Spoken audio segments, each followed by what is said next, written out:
like a snow bullet.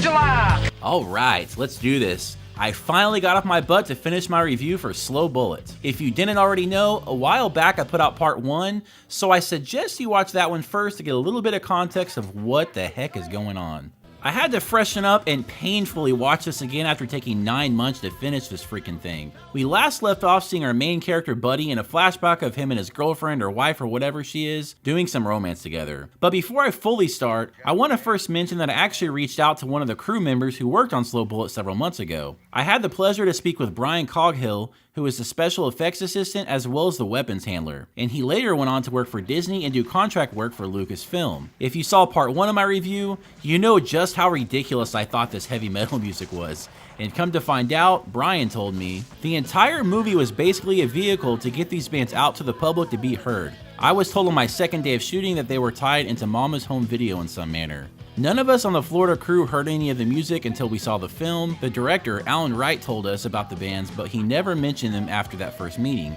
We later realized, as you did, why. Back to the movie. It finally kicks into gear and we get to see some relevance and context to all the flashbacks we saw earlier. Or do we? Oh yeah, I forgot. Buddy has another quick flashback in his therapist's office with that lovely music.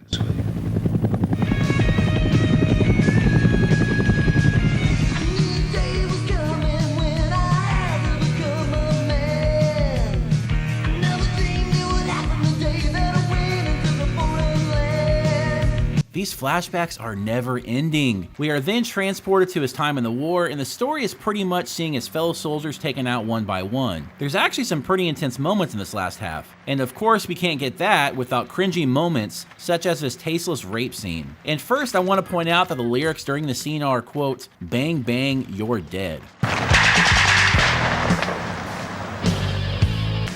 TH, look! God damn, look, man! TH, look at it! God, look, man!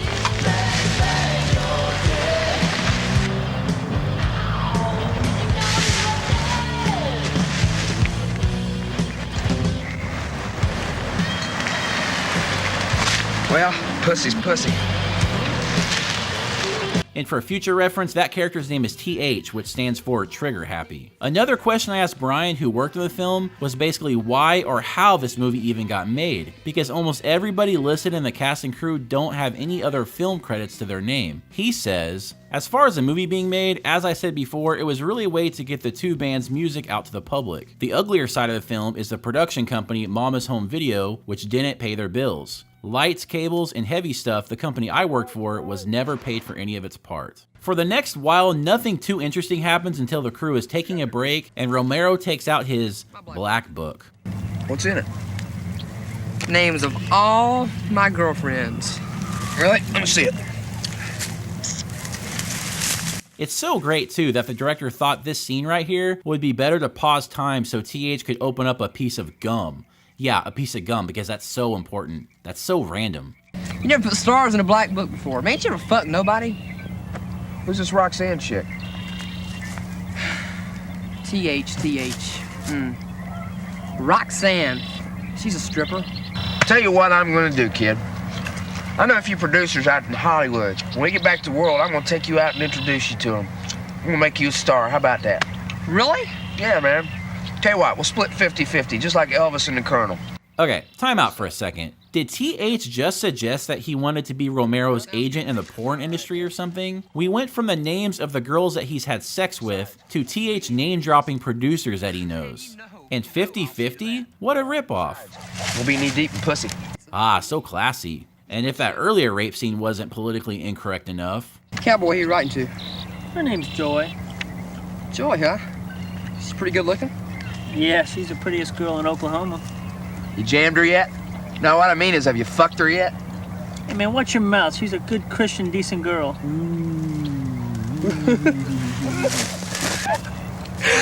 Oh shit.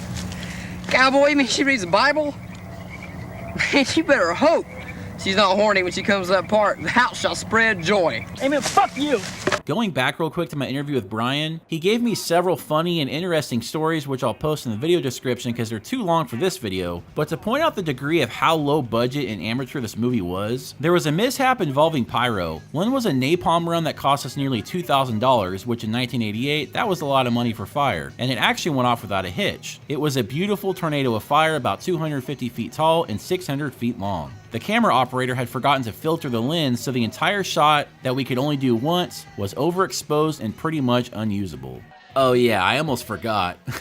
A few disturbing things I left out from earlier is that right after TH rapes the dead chick, well, he decides to, you know, cut off her finger.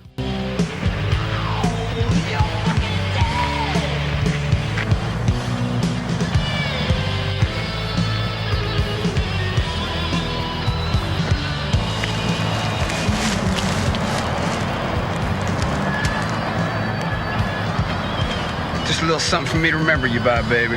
And then, as if this movie couldn't get any more obnoxious, Sweet dreams, you fucking bitch. wow. I know things like this happen in Vietnam, but again, this music really does an awful job setting the tone. It's just so bad. Then Romero gets a headshot out of nowhere, and TH has a selfish way of coping with his death. Get your fucking self killed. God damn it, there goes my $1,000,000. My Cadillac, my Mercedes, all the women. Stupid kid. God damn it. Shit. Then Cowboy gets shot, and the movie gets pretty serious and actually displays some incredibly emotional sequences.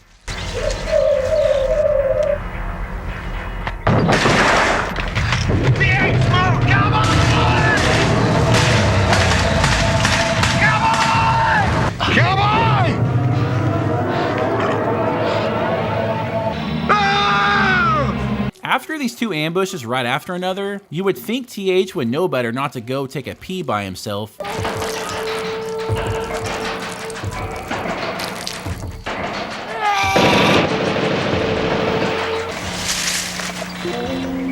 you stupid son of a bitch. And then Ernie gets sneak attacked. Fuck you, motherfucker!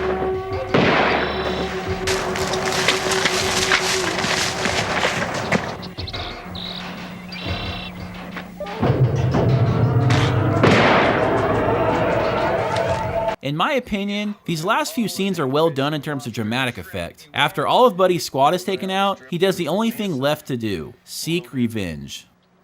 Ernie? Ernie! Ernie! Oh man! No! No! Wake up! Fuck this shit!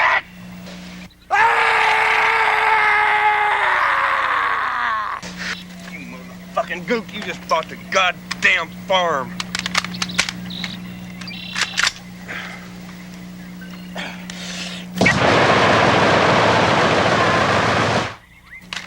You missed, motherfucker!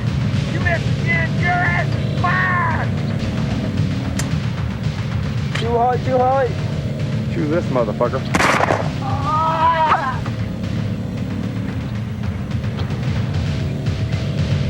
After Buddy gets his revenge, the movie goes back to the original scene of Buddy hanging out on the floor of his room in his depressive state. He talks to the picture he drew of Ernie and says that he just can't take it anymore. And things, well, they go pretty dark. Just like that.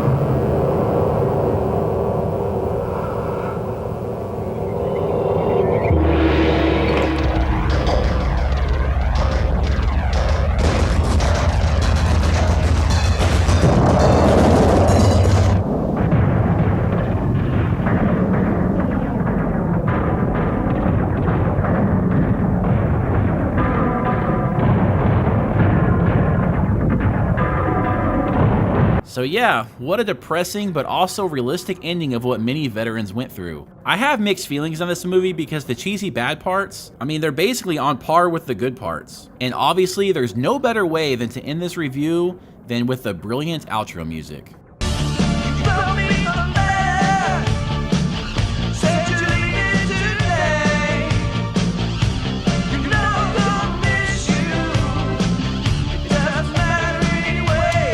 I want to say thanks again to Brian, who obliged me with answering questions about this obscure movie. I will post the full text interview in the description, so be sure to check that out for other fun stories about the making of Slow Bullets. Thanks again for watching, and don't forget to subscribe and give a thumbs up for more reviews like this.